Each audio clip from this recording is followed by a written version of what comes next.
Sister Love by John Escott. Chapter 1. Marcia met Howard Collins at church. Marcia was 35 years old, Howard was 41. Howard lived with his mother in a small house on the south side of the town. Marcia lived with her sister and father in an apartment 3 streets away. Marcia did not work.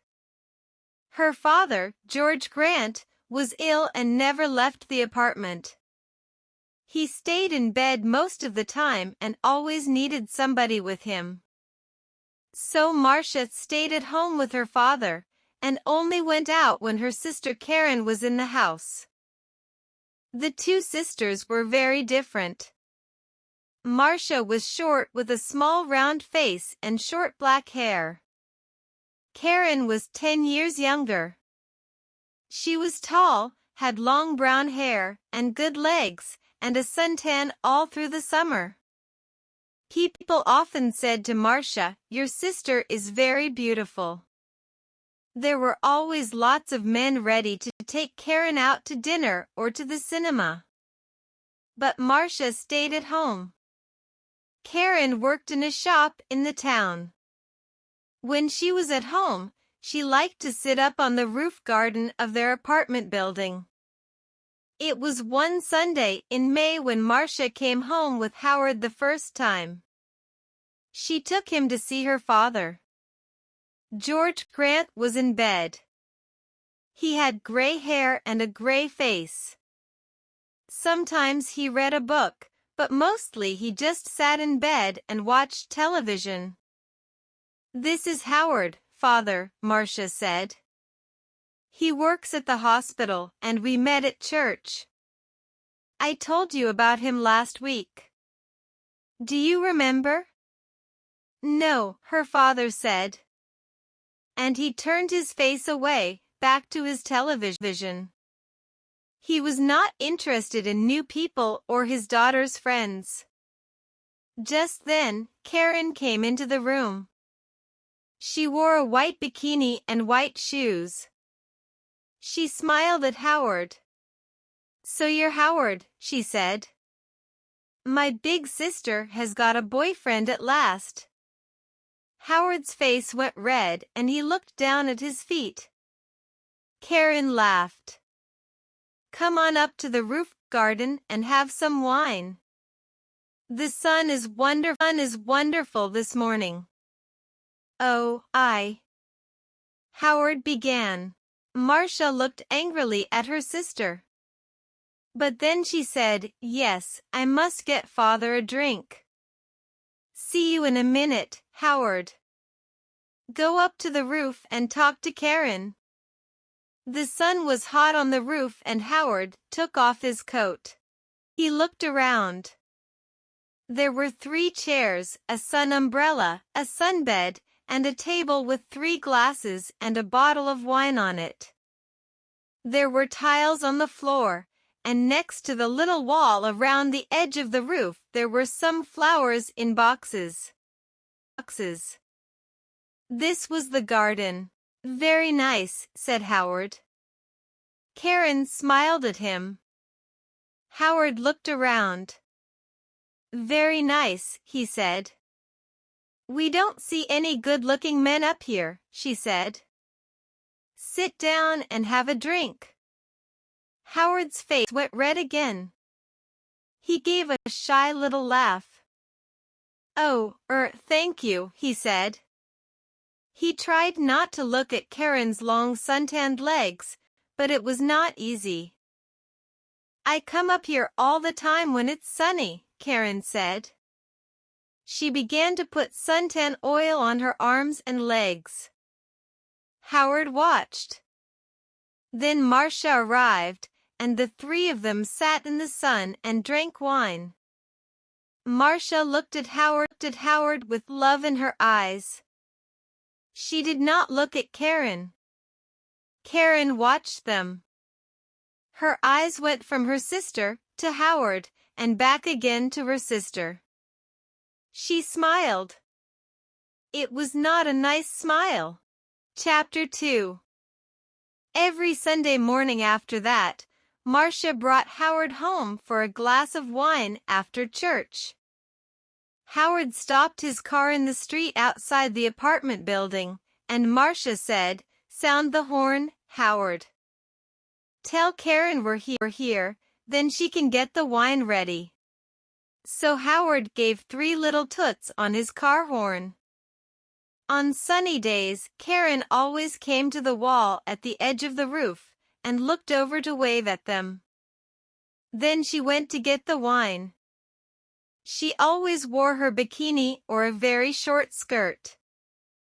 Marcia never wore short skirts or a bikini. On sunny days, Karen always came to the wall at the edge of the roof and looked over to wave at them. "My legs are too fat for bikinis," she told Howard. "Your legs are very nice," he said shyly. One day in June, Karen asked Howard, "What time do you finish work, Howard?" "About 6 o'clock," he said. "Could you bring me home after work?" Karen said. "The shop's very near the hospital. You drive right past it. And you only live 3 streets away from us." "There's a very good bus," said Marcia quickly. "It stops outside our building. But the bus is so slow." Karen said. "Please, Howard." "Please, Howard," said Karen. Howard looked from one sister to the other. "Oh, well, yes, all right then," he said. "Thank you," Karen said, and gave him a quick kiss. So every evening Howard drove Karen home. On the first Friday they were an hour late. When they arrived, Marcia was at the door of the apartment building. "What happened?" she asked. "Why are you so late?" "There was an accident," Karen said. 3 cars, all across the road on that hill by the cinema, you know. We couldn't get past, we couldn't go back. There were so many cars. Nobody could move." Howard said nothing. It was a long, hot summer that year. Marcia went to church every Sunday morning, and Karen stayed at home with their father. When it was sunny, and it often was, Karen went up to her sunbed on the roof. When Marcia went up to the roof garden, she always sat under the umbrella. But Karen put on lots of suntan oil and sat in the sun in her bikini. "The hot sun's not good for your body," Marcia said. Karen laughed. Howard likes my body." "No, he doesn't," Marcia said angrily. "Oh, he does," Karen said. "He's very shy with women, but he always looks at my body very carefully. He does it all the time. Perhaps he wants me to take off." "Stop it, Karen," Marcia said. "Don't say those things." Karen laughed. "What's the matter, big sister? Are you afraid I'm going to take him from you?" Marcia did not answer. Chapter 3. The next Sunday, Howard phoned Marcia early in the morning. I don't feel very well," he said. "I'm not going to church today." "My love, I'm sorry," Marcia said. "Can I phone you when I get home?" "Yes, of course," he said. "I can't phone before 1 o'clock," Marcia said. "I'm going to be late back because there's a meeting after church. Something about Africa, I think." "Oh yes, I remember," Howard said. But Marcia was wrong. There was no meeting after church that morning. It was the next Sunday. So she left church at the usual time and arrived home at 11:45. First she went in to see her father, but he was asleep. Then she phoned Howard, but there was no answer.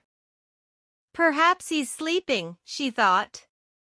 And his mother doesn't want to answer the phone. She went to her room and put on a long summer skirt. Then she went up to the roof garden. She put her hand on the door to the roof and stopped. The door was half open and she could hear voices. There was someone with Karen. A man. Howard. Marcia listened. I feel bad about this, Howard said. We must tell Marcia soon, Karen. No. Karen said quickly. She gave a little laugh. It's our secret, Howard. Only for a little longer. All right? I don't like, he began. But you do love me, Howard, Karen said. Not Marcia? Say you love me. Please. Marcia suddenly felt cold. You know I do, Howard answered. But Karen kissed him. It's our little secret. Oh, is your car outside, my love? We don't want Marcia to see it. I didn't bring my car, Howard said. I walked here. Good, Karen said. It's getting late. You must go before she comes home. They kissed again. See you tomorrow, usual time, usual place, said Karen. Now, go. Marcia moved quickly and quietly away from the roof door and ran to her bedroom. She did not want Howard or Karen to see her. She heard their voices. Then the front door of the apartment opened and closed. Howard was gone. Marcia sat on her bed for an hour. Why, she thought. Why does she do it? I stay at home with an old man all the time. I can't go out to work, I can't make new friends, I can't meet new people. I go shopping once a week and I go to church once a week. That's all. And then I met Howard. When he said I love you, I was so happy and now. Karen had everything. Good looks, job, friends. She was young, she was beautiful, she could have any man. So why Howard? Why? It's not because she wants him, Marcia thought. It's because / love him. It's because she doesn't want me to be happy. But you do love me, Howard. Not Marcia? You know I do. Was it true? Did Howard love Karen and not her? No. He saw only the beautiful, suntanned body. He didn't know her. She's not going to have him, Marcia thought. Chapter 4 Every evening that week, Howard drove Karen home after work. And every evening they got later and later. The next Sunday, Marcia didn't go to church. I've got a bad head, she told Karen. I just phoned Howard and told him, and he's coming here after church as usual. I'm going back to sleep for an hour or two. And she went into her bedroom and shut the door. Later in the morning, when Karen was with their father, Marcia went up to the roof garden. Karen's bottle of suntan oil was on the table, and Marcia smiled. Oh, is your head better? Karen asked. Yes, thanks, Marcia said. Karen wore her bikini, a new yellow one. She opened her bottle of suntan oil. Karen opened her bottle of suntan oil. "Oh, there's not much here," she said. "I must get some more." She began to put some oil on her legs. 20 minutes later, Howard stopped his car in the street below. Up on the roof, Karen and Marcia heard the usual 3 little toots on his car horn. "He's here," Karen said excitedly. "Your man's here, big sister." And she laughed. Yes, Marcia thought. My man, not yours, Karen. Karen jumped up from her sunbed. She wall at the edge of the roof to look down and wave to Howard. She had no shoes on, and at the wall her feet suddenly slipped away from under her. "Aff!" she cried. She fell forward and put out her hands to grab the wall. But the top of the wall was slippery too. Her hands could not hold it and slipped away off the wall over the edge. And her body went on too, over the edge of the wall and down. Down, D-O-W-N, D-O-W-N. Before she hit the ground, she knew. Slippery, suntan oil, Marcia. The end.